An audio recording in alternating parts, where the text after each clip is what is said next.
Budget day is on Wednesday, and I guess my question for the two of you is it going to plan? We have another 48 hours of exhausted speculation. by the process. I've never known, ever, so much speculation, so much deliberate kite flying by the Chancellor herself, and then rowing back. They were going to limit how much you could take out of your pensions, and people rushed to take the 25% out of the pension. That's all gone away. Income tax. Remember that extraordinary speech here? We hung on waiting for her to say something interesting. Live really on this programme. Live. 45 minutes. This great big moment. Look, she did seriously consider putting up the basic rate of income tax by 2p and going to reduce national insurance by 2p. And she'd get more overall because working pensioners or landlords who get income from rentals would then have to pay the income tax. People told everybody she was doing it. Yeah. She did tell she was going to do it. But a lot of the other speculation... And the markets accepted that. I've got experience of this going back many, many years, does come from special interest groups, political parties, and some of it in the media itself. But there's no doubt... There has been more kite flying by the Treasury than I've seen. Yes, well, the 2p change, put up income tax 2p, bring it down national insurance 2p, was the big one. And we endured that Downing Street press conference at 8:30 in the morning, which I did lose the will to live. And she said, as I said in my May's lecture and so on, she was getting ready for it, and then she backed off. And they backed off, and I thought it was really interesting. They backed off. The Treasury says it's because the figures came in better. You just get more money. Nothing came in when Keir Starmer, the Prime Minister, was his very, very weakest when they'd had those briefings from Downing Street that backfired enormously, saying he'd fight any attempt to shift him. They backed off on the evening of the fallout from that. Because Labour MPs wouldn't have backed it. No. A basic But they are going to raise income tax, and it's the usual sleight of hand. Right, explain how this works, They will Andrew. freeze the threshold. So at the rate at which the 40p kicks in has been frozen until 2028. She's going to announce that will be extended again. Now, this freeze first came in under the Tories in 2021. If the freeze hadn't taken place, you wouldn't be paying 40p as you currently are at 50,000. You'd be paying it at 65,000. So that's going to be frozen again, and that will be an income tax rise. She actually considered this a year ago in the budget, and then she actually went out of her way in the budget to explain why she wasn't going to do it. And it's worth hearing last year's budget speech to hear how she explained why she wasn't going to repeat the Conservative policy, as she saw it at the time, of freezing thresholds. I have come to the conclusion that extending the threshold freeze would hurt working people. It would take more money out of their payslips.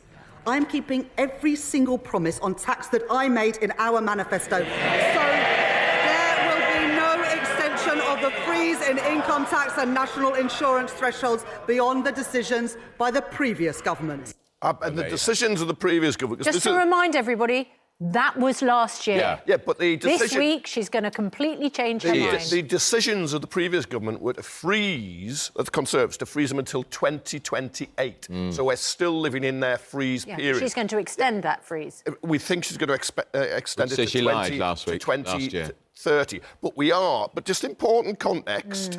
We are living in the Conservative freeze, which she's continuing. She said hit working people. And so if she extends it, what happens? It's going to hit working people. Well, then she'll... As did her rise in national insurance last year, which she said didn't affect working people. But 3 weeks ago, she was telling us that that everybody must do their bit. That's right. To sort out the economy and public services. So she was saying, I'm going to break the manifesto because we all have to make a contribution through income tax. We thought it was going to be. That was what we were being told. Because it was the right thing to do. This is effectively all of us doing it because we are going to pay more tax. Well, that's the rise in income tax. Not everybody, because you have to go into a different band, and then it's the extra pounds you earn, so your rate doesn't go up. The rates come in, you start paying 20p income tax after £12,500. So your first £250 a week are tax-free. Then between £12,500 and £50,000 a year, up to £50,000 a year, roughly £1,000 a week, You pay... You're losing the room, Maguire. No, I'm trying to explain it. You're losing the room. Because you're not... You're losing the room. You know why? Because you hate facts. No, no. Okay. You hate facts. The Chancellor lied last year. She's going to lie again. The Chancellor's been caught out. Can we get back in? Can we get back in Kevin's boat? Because I think we're all getting a bit lost about your point, Kevin. So can you just get to the point? Sorry. I don't mean to be disrespectful. Lost the room. But you have been. You have been.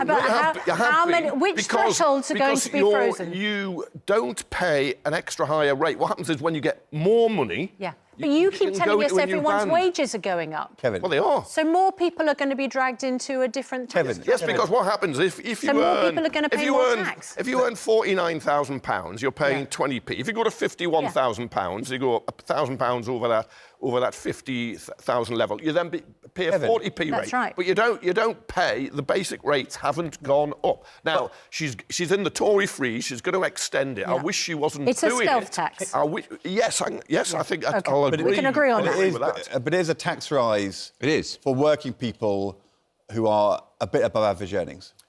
I think the answer is yes. Well, the proportion of your overall income that will go in tax will go up if you begin earning over £50,000 a year. People will pay more tax. You will, but it's not on your everything below 50,000. It's on what's over 50,000. That's right. But I've just come time after time after time, and Dan Neil, the tax expert, who's very good on Twitter, has explained people don't understand the tax system.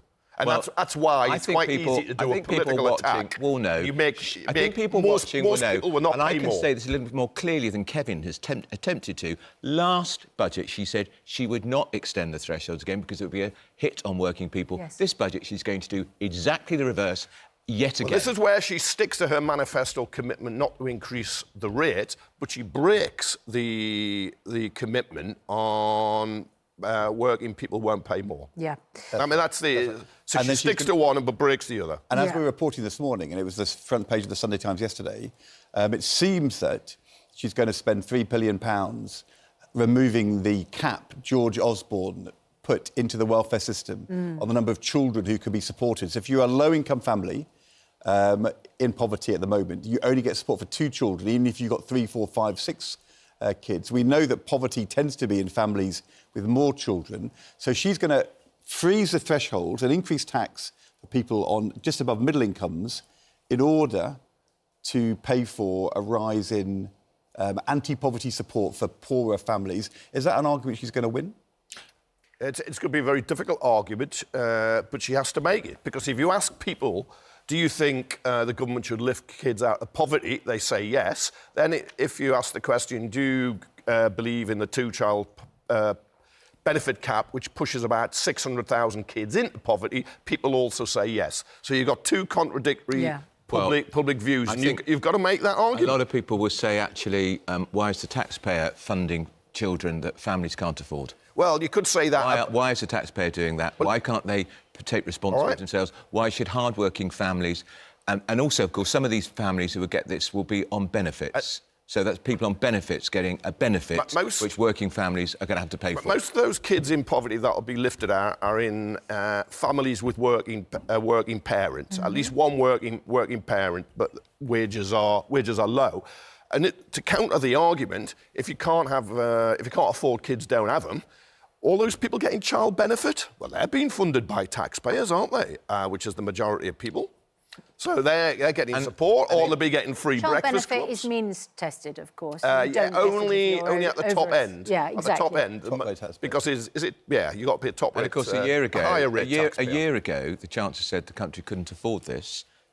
Now, apparently, we can afford it, but the reason we can afford it is because they're going to screw hard-working families even more. There were 7 Labour MPs who got suspended for saying that they wanted this to happen. Within minutes of voting for the cap to be lifted. Within minutes. That was in part because they voted against the King's Speech, which is the government's programme on which they were standing up for this particular anti-poverty measure. That was why... And now it's become, apparently, part of the Chancellor's budget. But they were voting for the SNP amendment to the King's Speech. The point is... That's why it was so tough at that time. That this Labour government and this Labour Chancellor doesn't have, as everybody keeps criticising her and them for, a sort of powering through narrative about what they are doing. It seems to be one thing on a Tuesday and something else on a Friday. Over the weekend, they scratch their heads, change their minds. Child poverty was not mentioned, I don't think, at all in the 20-minute speech we heard from Downing Street when all four of us sat here and listened to it 3 weeks ago. I mean, she didn't say the big challenge is child poverty and therefore I'm going to address it. No. The challenge was about growth in the economy and the impact of Brexit and the instability in the world economy. Well, she said she had 3 missions, didn't she, when she stood up? She said that she wanted to cut debt, she wanted to help the cost of living, which you could argue might have been about child poverty, and also help the NHS. But the thing is that sometimes you get 3 missions, sometimes you get a manifesto, sometimes you get the Prime Minister saying he's got 7 different tasks. It just keeps changing. They're clueless. It does feel a bit clueless. They've been rushing out, let's try this, let's try this. That hasn't gone down. Well, we'll try something else. And also, they wanted to cut the welfare bill. They did. Couldn't get that through. That was this year. Didn't want to raise tax. Now, they're raising the welfare bill and they're increasing tax. Almost from the start, this government's lacked an engaging, vivid, vibrant message about where it is going. And this is our path. We're sticking to our path. You zigzag a bit around. Sometimes you'll come back a bit. But an overall story. It's lacked it all the way.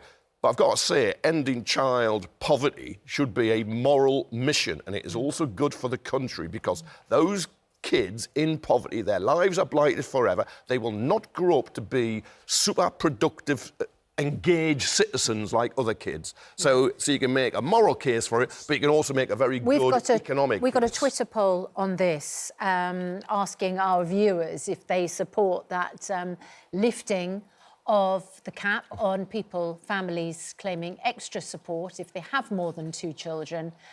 And unfortunately, it's fairly unpopular. I'm not surprised. But if you ask the question, should the government... They did ask the question. Should the government take children out of poverty, the result will be very different. It's how you pose the question, and they're contradictory. Your fault. They're contradictory positions. Your fault for how they've answered. We did actually also... We asked the wrong question. We also asked people on the streets in Coventry what they thought, and this is interesting, their answers. Some people end up in circumstances that are beyond their control, and if they haven't got a support network there financially, what do they do? Children don't choose to be born, and I don't think children should be punished or disadvantaged because their parents can't afford to put food on the table for them. We all want children. I've got 2 children, but if you want more, pay for them yourselves. Don't keep asking this country for everything. We've got bigger problems. Thank you. What you're doing is you're denying society potential kids who are going to grow up into people who are going to benefit society as a whole, and I just think that that's wrong at the moment, and the way that it should be changed. End of story, really. See, I think you can win that argument for doing this, but you have to go out and win it. Kevin's saying go out and win it. I mean, the Chancellor, for the last year, has basically been telling everybody she didn't want to. But she did. She said we couldn't afford it. The Chancellor who made the best case for ending child poverty was Gordon Brown. You had him on a few weeks ago, and it was a real moral and intellectual, and I thought a very persuasive force and a cause. And they're politically close, aren't they, Gordon Brown and Rachel Reeves? She used to have a poster of him on her wall. There we go. When she was a student. But apparently she's sick of people mansplaining how to be Chancellor to her. I wonder if she said that to Gordon Brown when he told her to lift the 2-child benefit cap. This is according to The Times over the weekend. She says that she still needs to prove herself to, quote, boys who now write newspaper columns, Kevin and Andrew, or sneer at the woman they call Rachel from Accounts. I recognise I've got a target on me. You can see that in the media. They're going for me all the time. It's exhausting. I'm sick of people mansplaining how to be Chancellor. The Chancellor of the Exchequer is constantly their record is being quite rightly analysed and scrutinised and criticised. Yeah, mansplaining. I think only Susanna can tell us what the answer is. I'm not sure any of us... And by the way, when she arrived at the Treasury and she made that first speech downstairs, she said how proud she was to be the first woman Chancellor. It's a brilliant thing. Yeah. It's a brilliant thing. But I'm afraid if you're the Chancellor of the Exchequer and you get criticised, that comes with the job. And it's not because you're a man or the woman. I don't recall whether things going well or badly and the economy's growing or not growing, whether the budget deficit's getting bigger or smaller. I think Gordon Brown had one or few bruises from his time as Chancellor. 3 weeks in to the new government, she abolished winter fuel allowance for all except the very, very, very poorest pensioners. and that was a catastrophic political mistake. She had to partially reverse later. And that's not mansplaining, that is explaining a terrible error by Is a Rachel Chancellor. from Accounts, the moniker Rachel from Accounts, is it sexist? Yeah.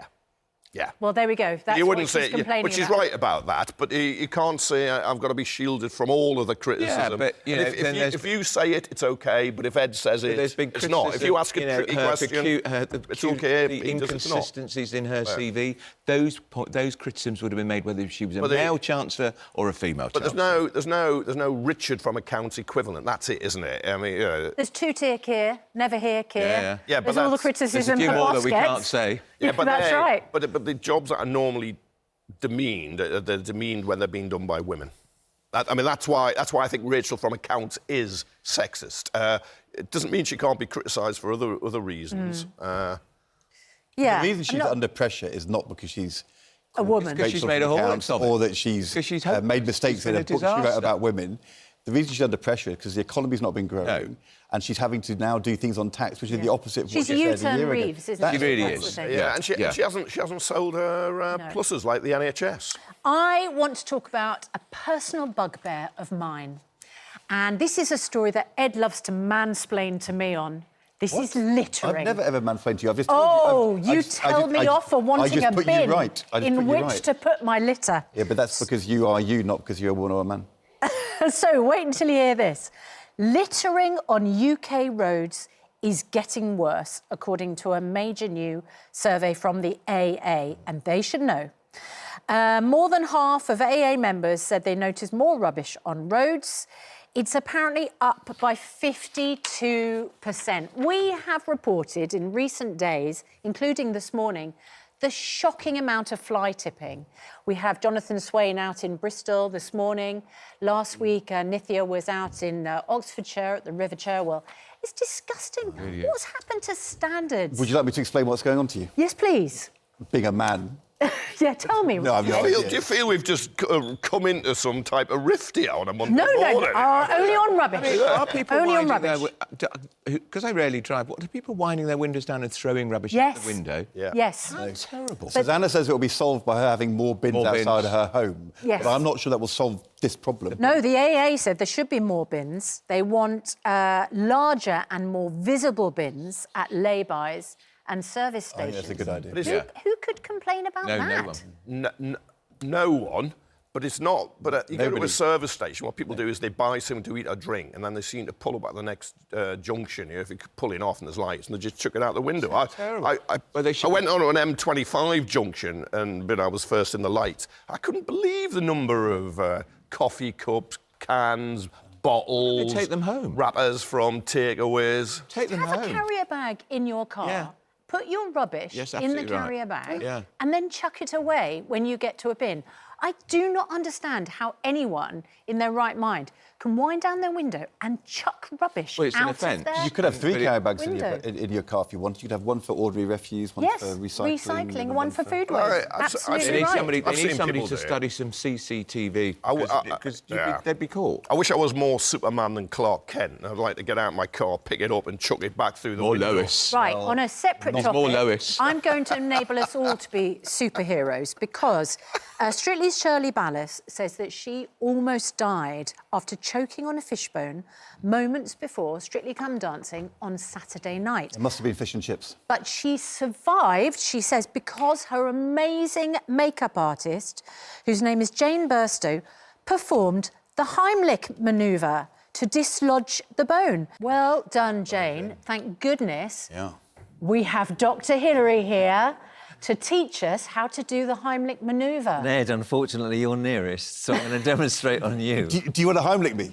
I'm going to do that. Fine, good. If you're willing. Is it called the Heimlich manoeuvre still? Well, Henry Heimlich described it in the 1970s. It's the abdominal thrust manoeuvre, really. I mean, that describes what it does. Karen on email says, I'm a nurse for 21 years and we do not call it the Heimlich manoeuvre anymore. Well, most people do, actually, because they know it. But I don't care. Abdominal thrusts is what it is. Dr. Hillary, tell us about what happens. You get a fish... Why would a fishbone Well, it's usually something more solid than that. Yeah. Because air would normally pass by a fishbone, so it's normally something more solid. When it happened to me, I was at a dinner party, I was struggling with a piece of quiche stuck in my windpipe, and nobody knew why I was doing this. And I was the medic there, so I stood up and threw myself backwards against the wall, which was like the equivalent of a back thrust. Okay. It worked. I'm still here.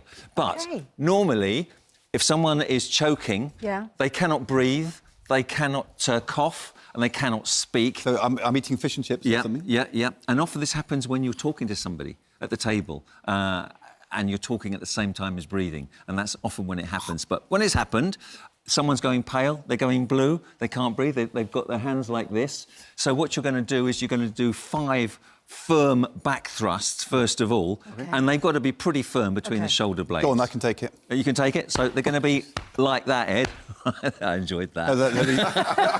Only 3 so far. 3 so far. You're going to do 5 of those, and then you're going to ask the person to lean forward just very slightly. You're going to put both arms around their middle. You're going to fist under the rib cage there, hold the fist with the other hand, and then upwards and inwards sharply. It's got to be with the force of lifting somebody up. OK. Do it again. It's got to be thrusts hard and firm. Kevin's laughing his head off. In order to dislodge more punishment. That'll teach you for mansplaining. So it has to be. I actually think, I think it's important I'm trained. Dr. Hillary, it's your go. Oh, yes. And what about start? What do you start with? Right. Get your fists. Lovely. Go on. Oh, that's better. I can breathe. Is 5 enough or do you want some more? No, that's fine. That'll do me. And then that's it. A bit lower. Under the rib cage. That's it. Yeah, that's good. That's good. OK. That'll do. I can breathe. And that shoves enough air up your windpipe. Is it gone yet? It's gone, thank you. Yeah, you've saved my life. Brilliant. To force whatever it was in your throat out. Exactly, because if it's got to be forceful to do it. You wouldn't do this on a baby. Did I hold back? No, you were good. Tell us about children. So if it's a baby under the age of 1, you're going to sit down with the baby on your thigh, head down, and you're going to do some back thrusts first. Only then would you turn the baby over and do some abdominal thrusts with 2 fingers under the rib cage like that. So it's got to be gentler in a baby, as you'd expect. But with an adult, it really can save lives, and it really does save lives. And if you don't have anyone with you, then you threw yourself backwards or forwards against something? Backwards. OK. So it was the equivalent of a back thrust, but using my body weight and a wall. And I went too high to begin with, and the important thing was to get under the rib cage and be going under the rib cage, upwards and inwards. Would you feel confident doing that? Have you ever had to do it? No, but I'm glad I know what to do now. No, but I do wish I'd done a first aid course and needs to be offered at work. So you could do that. It's well worth somebody's it. choking or CPI. If we all did it. Maguire, you'd let me choke to death, you know you would. No! Of course he would. No. As long as it was on your words. Only on your words. Thank you both very much. If you like, during the break, I'm quite happy to walk you through it. I want to see Hillary throw himself backwards on the wall.